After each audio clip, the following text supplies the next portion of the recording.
สบายดีนะทุกคนเนาะสำหรับคอนเทนต์มื้อนี้คือการเฮ็ดเพลงโคเวอร์เนาะมื้อนี้เราสิเฮ็ดเพลงโคเวอร์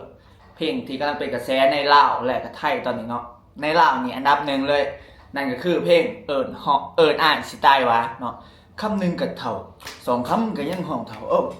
พ่อแม่ของเจ้าบ่เว้าบ่บอกสอนหวาคำเว้าดีๆคำว่าพี่ห้องเฮียห้องป๋าห้องเท่ามันตกใจหวะพาให้หัวใจละลอยโยโยโยโยเนาะเพลงเนี่ยเนาะเพลงเนาะใครเคยฟังไปลองฟังมึงได้นะเซต cover ในสไตล์เขาเองเนาะเอาลงซองนี่แหละกับ cover ลินๆเนาะบ่มีหยังหลายเนาะวันนี้เบิร์ดพร้อมกับมาดาวน์โหลดเพลงเพื่อมาเฮ็ด MP3 กันเนาะแต่ว่าสิแก่ดนตรีจักหน่อยห้องอ้ายสไตล์ว่า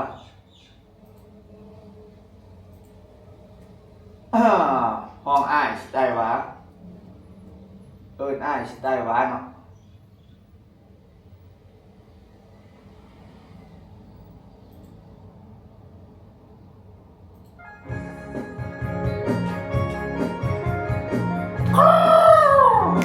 เพลงนี้แหละพอเนาะมันติดลิขสิทธิ์ได้สองเข้าสิบผ่านเด้นะโอเคเดี๋ยวเอามาเห็ดอันนี้ก่อนเดี๋ยวถ่ายเบิ่งตัวนี้โหลดไฟล์เพลงมาเรียบร้อยเนาะเขาสิโยนเข้า AI เพื่อแยกเสียงเขาใส่ Suno AI เนาะในการเฮ็ด cover นี่เนาะ Suno AI เนาะเป็นเว็บนี่เลยเว็บนี่จะสั่งดนตรีขึ้นมาใหม่เนาะกด continue เนาะถ้ามันอัปโหลดแล้วเนาะถ้าเบิ่งสำหรับตัวนี้เขาเติมเป็นปีเนาะปีละ$100แพงแต่ว่าก็ใส่คักยอมเสียเงินเพื่อได้เฮ็ดอีหยังคักๆเนาะเอาจัดไปท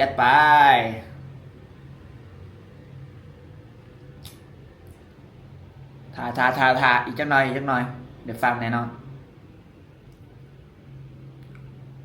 ในขณะเดียวกันเนาะเกียมไม่ดีกว่าเกียมซ้ายนี่ซ้ายตัวหนึ่งซ้ายไม่เนาะซุบซ้ายติดตั้งอุปกรณ์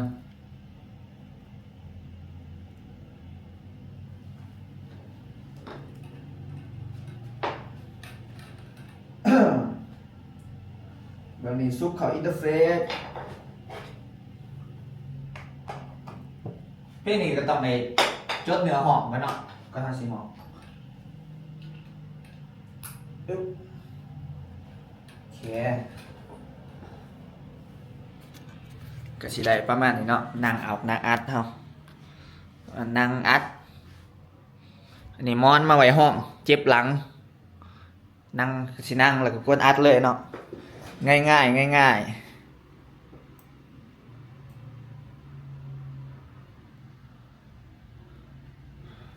เอาให้มันครีเอทป้อนคำสั่งว่า law folk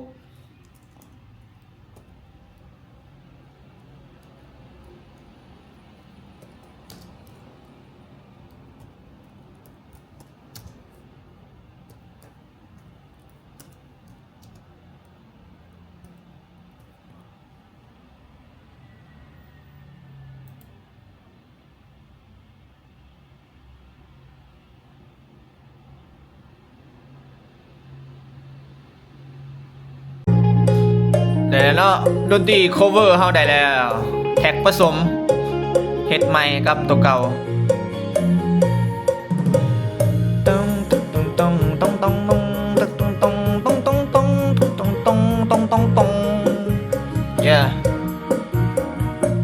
ประมาณนี้เนาะเดี๋ยวเฮาสิสอบห้องเพลงแล้วก็แกะเสียงแกะเนื้อเพลงไปนำ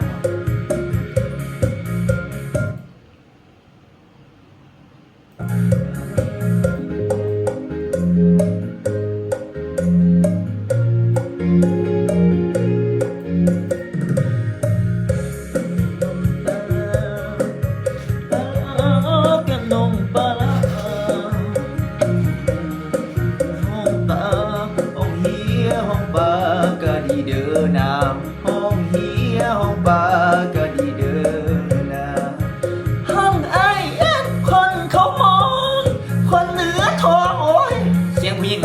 ท่อนผู้หญิง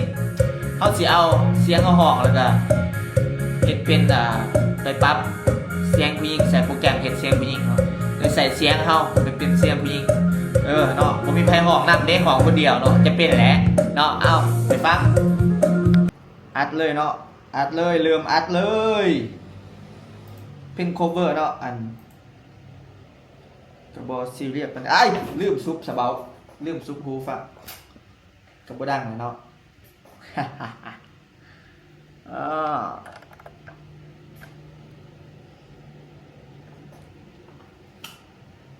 เย่รอเอาหูฟังออกข้างหนึ่งเนาะบ่ลืมรอโอ้ยคำหนึ่งก็เท่าสองคำก็ยังห้องเท่าพ่อแม่ของเจ้าบ่เว้าบ่บอกสอนว่าห้องอายห้องพี่คำที่ดีห้องเฮียห้องป่าห้องเท่ามันตกใจว่าพาให้หัวใจละลอยจะหน่อยเนาะลองอีกเทื่อห้องข้างตะมิดเนาะฟังกับห้องเลยวนวาย เอามาลองเบิ่งย่า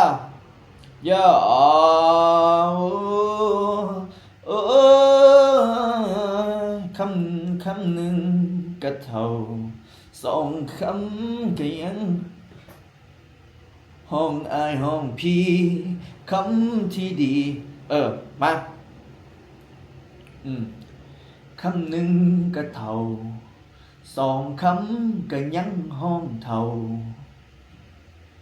พ่อแม่ของเจ้าบ่เว้าบ่บอกสอนว่าห้องอายห้องพี่คำที่ดีห้องเฮียห้องป่าห้องเท่ามันตกใจว่าพาให้หัวใจละลอยท่านผู้หญิงต่อไป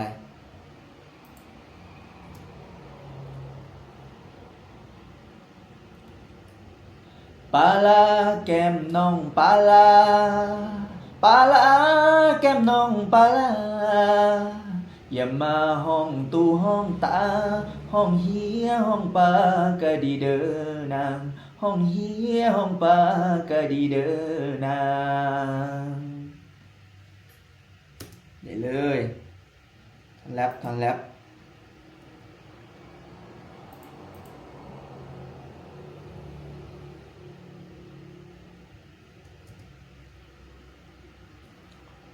รปเลยเนาะโย่คำหนึ่งก็เท่าสองคำก็ยังห้องเท่าพ่อแม่ของเจ้า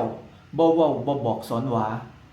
ห้องอายห้องพี่คำที่ดีห้องเฮียห้องปาพาให้หัวใจล่าลอยโย่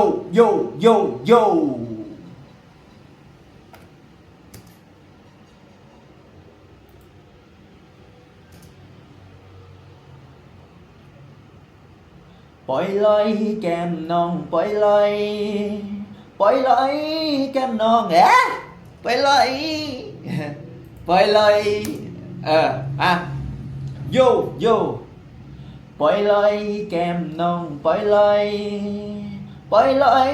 แก้มน้องปล่อยลอยให้เปลี่ยนคำเว้าเล็กน้อยแม่โมดสะน้อยI love you แม่โมดสะน้อยI love you แล้วอะไรได้เนี่ยมันเบิดเท่านี้เนาะเรื่องอะไรกันมีแต่มาอีดิทมาต่อไปอีดิทเสียงผู้หญิงก่อนเนาะลืมไปยังเสียงผู้หญิง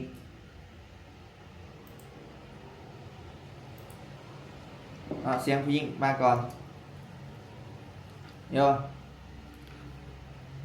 สาวหยิกสา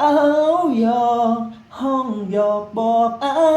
ยซื่อๆอย่าเฝ้าหายฮือคือเพิ่นเว้าผู้เฒ่าใจน้อยคำว่าห้องเฒ่าคือแม่เฒ่ากันเกินห้อยส สิพยายามบอกเว้าค่อยๆอย่าใจน้อยเด้อพอบักต้องเล็งเนาะเขาจะเอาเสียงผู้หญิงอ่ะเสียงโทนนี่เนาะไปเฮ็ดเป็นเสียงผู้หญิงเจเนเรตเป็นเสียงผู้หญิงเนาะแล้วถามฟังเบิ่งว่าเสียงเฮากับเสียง AI เจเนเรตออกมามันสิเป็นแบบใดอ่ะนี่เนาะเขาใส่เครื่องมือเป็นตัวนี้เป็นmusic file เนาะ music file เป็นตัว generate เปลี่ยนเสียงจากผู้ชายเป็นผู้หญิงเนาะอ้ำหูยอห้องบอกยอกันซื่อๆอย่าเฝ้าเธอไอวือคือพันเมาผู้เท่าใจน้องหันมาห้องเขาคือแม่นเฮาฮักกันเกินพอยสิพายายามเจ้ามาหัวพอยคอยอับตงเล่ ปันต้นฉบับเว้ยมันคือโพดเดี๋ยวหาเสียงอื่นก่อน คือต้นฉบับเกินไปหาอื่นก่อนเนาะ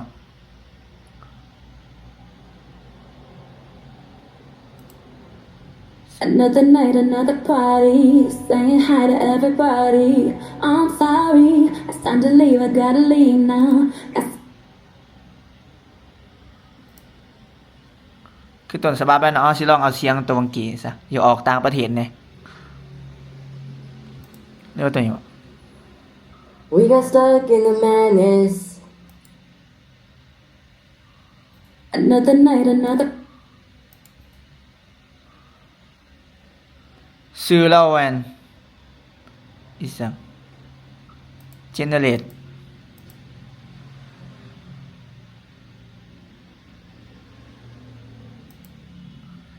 ลองเจเนเรตออกมาเนาะสิเป็นจังได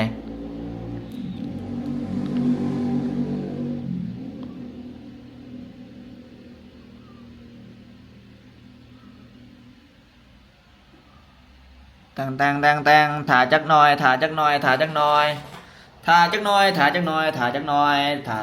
ก่อนเดิมสิได้ฟังแล้วว่าเป็นยังไงรุ่นเบิ่งนำกันเนาะมันเป็นแบบโมเดลเสียง AI นะที่ว่ามันสิเป็นประมาณนี้เนาะแล้วก็ซื้อละแมนเจนนี่ผู้นี้ซื้อเจนนี่ I'm who you're. Homeบอกยอกันซื่อๆอย่าเฝ้าหายวือคือพันเว้าผู้เท่าตัดนิทานหัวนางเหมือนกับฝุ่นลูกฝุ่นลางแม่มาคุณลางแต่อัวมาปุ่นลูกปัดปากผู้ดีฝนหักปูตะบอพมเขามันตกใจว่า โอเคเอาตัวนี้แล้วเอาตัวนี้โหลดก่อนโหลดไปเลย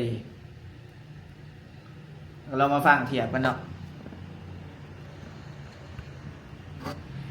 ลองมาฟังเปรียบเทียบกันแล้วเป็นยังไง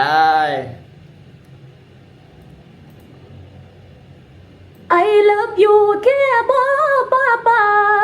ฝงเงินมายันน้องไอ้มุก เสียงต้นฉบับเป็นประมาณนี้ สาวยิกสาวโย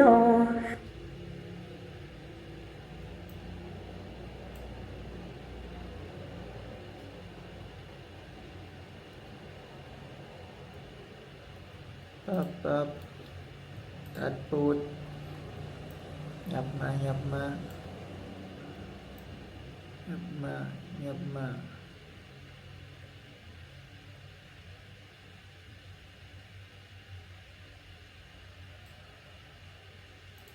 โอเคสาวยิกสาวโยบอกโยกันซื่อๆอย่าเฝ้าหายวือคือพันเว้าผู้เท่าใจน้องคำว่าห้องเขาคือแม่นเฮาฮักกันเดินพอย เสียง AI มาล่ะต่อเลยเดี๋ยวมิกเสียงเดี๋ยวจะเอาให้ฟังโอเคมิกเสียงสิแล้วเนาะอัดเสียงกับมิกเสียงแก้ไขนู่นนี่นั่นแล้วมา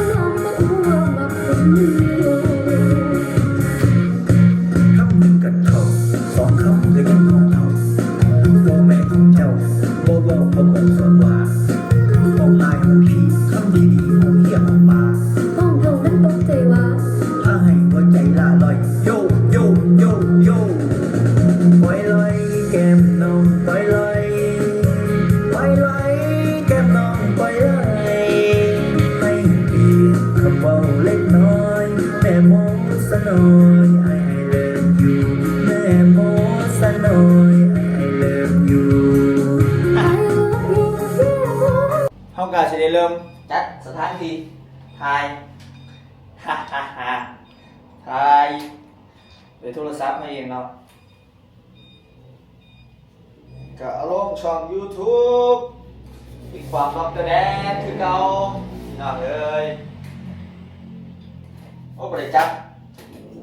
อันนี้มาเห็นเพลงโดนเลยเป็นไลน์หมดเลย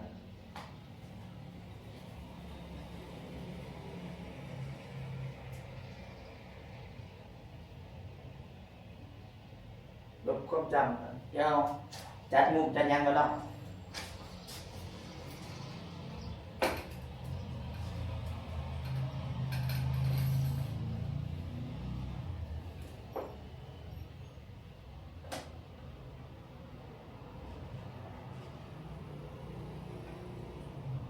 ออกก่อนเลยคำหนึ่งกับเท่าสองคำกับยังห้องเท่าพ่อแม่ของเจ้าบ่เว้าบ่บอกสอนหวาคำบอกดีๆคำว่าพีห้องเหี้ยห้องป๋าห้องเท่ามันสิตายหวาพาให้หัวใจละลอยโยโย่มันก็นะในคลิปสิเป็นยังไงอุปกรณ์การที่เขาถ่ายให้เบิ่ง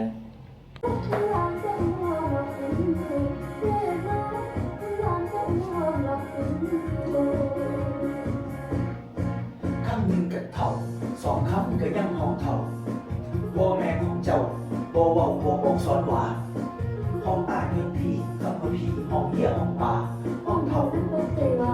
พาให้หัวใจละลอยโยโยโยโยไปลอยกันน้องไปลอยไปลอยกันน้องไปลอย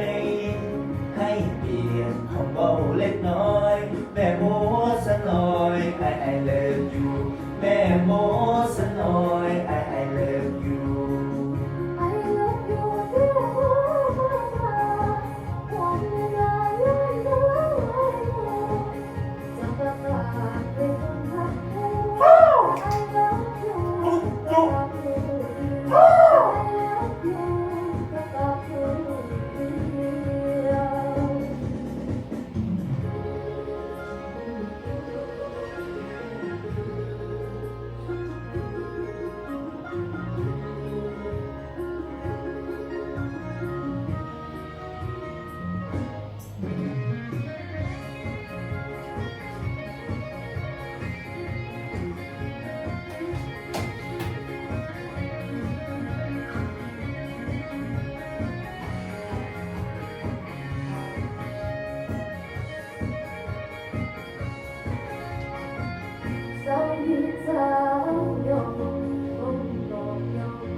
โย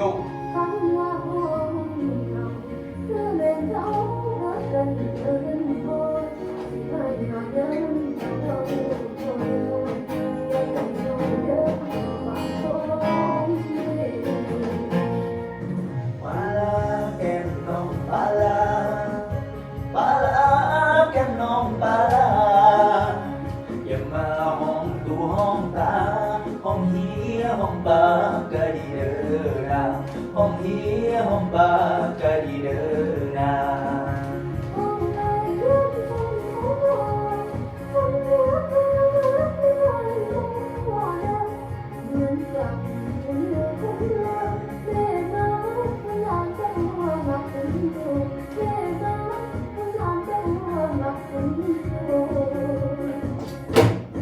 คำหนึ่งกับเท่าสองคำก็ยังห้องเท่าพ่อแม่ของเจ้าบ่เว้าบ่บอกสอนหวาห้องอ้ายห้องพี่คำที่ดีห้องเหี้ยห้องป่าพาให้หัวใจละลอยโยโยโยโยไปลอยแก้มน้องไปลอยไปลอยแก้มน้องไปลอยให้เปลี่ยนคำเว้าเล็กน้อยแม่โมสน้อย I love you แม่โมสน้อย I love you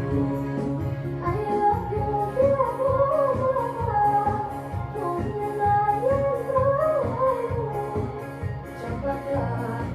หักแท้แต่ I love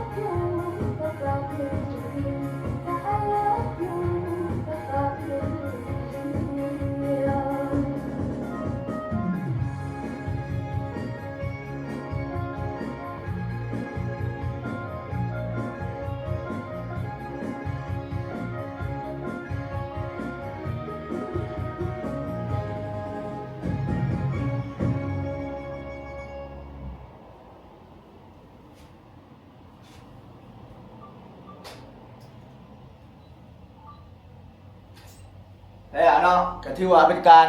ถ่าย MV ง่ายๆ สบายๆ ฮ่าฮ่าแล้วเดี๋ยวถ่าตัดถ่าฟังเบิ่งเด้อเดี๋ยวตัด MV เดี๋ยวสิเอาลงคลิปต่อไป